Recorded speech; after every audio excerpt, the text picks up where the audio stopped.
De volta com o programa Ponto de Vista, o entrevistado de hoje é Fábio Guarnieri, ele é diretor-geral e coach da Altitude OBS e vai falar um pouquinho de gestão de negócio aqui no nosso programa. E ao final teremos a música da banda Roxy. Programa Ponto de Vista começando agora, pode entrar, que você é bem-vindo.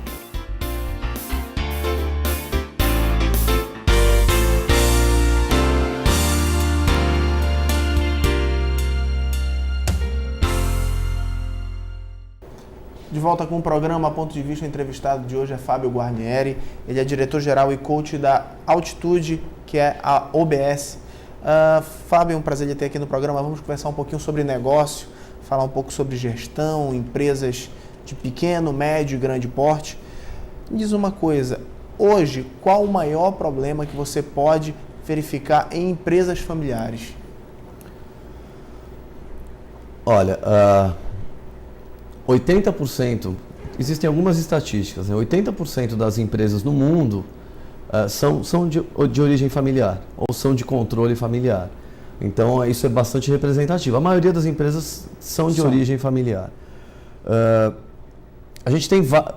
esse é o assunto dos mais complexos na área de gestão, né? A empresa familiar eu considero o assunto mais complexo que existe na área de gestão.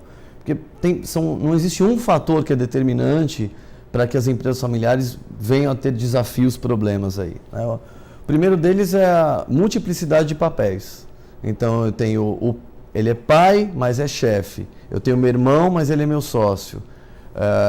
Eu tenho familiares dentro da empresa, primos. Então, a multiplicidade de papéis e a confusão de papéis é um dos fatores para que a empresa familiar venha a ter problemas. Muitas pessoas escolhem não ter como empregados ou como companheiros de trabalho membros da família. E como é que se faz uma situação dessa? A gente tem que desmistificar que as empresas familiares, quando elas atuam de maneira eficaz na gestão, na capacitação, em governança, as estatísticas dizem que elas têm resultados melhores do que as não familiares. Porque a empresa familiar ela não tem objetivos de curto prazo. É diferente de investidores que fazem um investimento, deixam de ter um resultado 1 ou 2 anos, tiram o investimento dali ou fecham uma fábrica. Então, o objetivo de uma empresa familiar é muito maior do que o resultado econômico-financeiro de curto prazo. Mas é da construção de um legado, tem questões intangíveis aí que fazem com que as empresas que se preparam, as empresas de origem familiar que se preparam, elas sejam mais consistentes do que as não familiares. Então, tem um paradoxo aí de imaginar que a empresa familiar é um problema. Não é. Se forem tomadas medidas de capacitação e de governança e de planejamento, isso se torna uma força. Então, na verdade, é uma oportunidade. A empresa familiar eu enxergo como uma oportunidade. Até porque a gente tem que verificar, como você começou a conversa, no início da nossa conversa, a dizer o seguinte, que nesses casos você tem que saber separar quando você é familiar e quando você é chefe ou quando você é empregado. Tratar a pessoa com uma função de trabalho e não só ficar protegendo ou seu filho ou sua esposa dentro daquele contexto da empresa, ou não? Em teoria é isso que deve ser feito, mas é muito complicado. É muito complicado. Não dá pra gente, quem está de fora, apontar o dedo e falar você precisa tratar o teu filho como um funcionário. É extremamente complicado isso.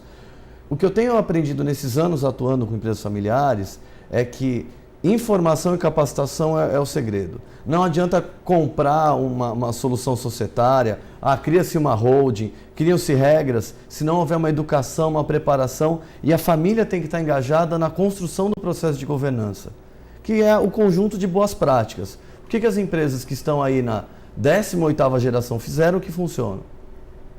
E agora, não tem fórmula mágica, cada família empresária vai ter que construir a sua forma de sucesso. E como é que vocês fazem, como já dizendo que não tem uma fórmula mágica, mas como é que vocês fazem, já que vocês trabalham exatamente nessa área, de formar aquela pessoa que está, aquele jovem, na verdade, no futuro empresário que vai dominar, na verdade, aquele nicho que a família passou uma vida inteira para construir? No meu trabalho como coach, o importante é que o herdeiro ou o futuro acionista, ele procure a sua missão e a sua visão de vida pessoal. Isso pode estar ligado a seu sucessor ou não. Então a primeira coisa é que o herdeiro, o sucessor, o futuro acionista, ele busque o seu caminho, ele faça um processo de autoconhecimento para ver quais são as aptidões, as forças, fraquezas, faça uma análise SWOT pessoal para ver se ele tem aderência ao modelo de negócios da primeira geração. A primeira geração está estritamente, a história ela se mistura com a empresa. A segunda geração já é diferente. Então a primeira coisa é autoconhecimento da segunda geração, de perceber se ele tem aderência ao modelo de negócio da empresa.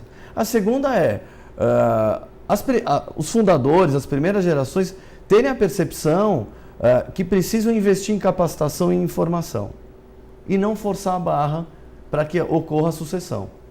É investir em educação, eu penso que é isso. Investir em educação e informação. E uma prática que eu considero interessante também é que o herdeiro ele tem uma experiência fora da empresa da família. Até para chegar lá mais ou menos preparado. E aí, por meritocracia, ele ser resgatado para vir assumir uma outra... Mas como eu disse, não tem uma fórmula mágica. Essa situação aumenta a chance de sucesso, mas não garante. E existem casos de herdeiros que trabalharam a vida toda na empresa da família e adotaram como missão pessoal e tem muito sucesso. Tá? Mas uma das práticas, quando há uma confusão, será que é isso que eu quero? Vai procurar um voo solo. Depois, se tiver que voltar, resgata. Ok, vou fazer agora só um pequeno intervalo. Volto já com o programa Ponto de Vista.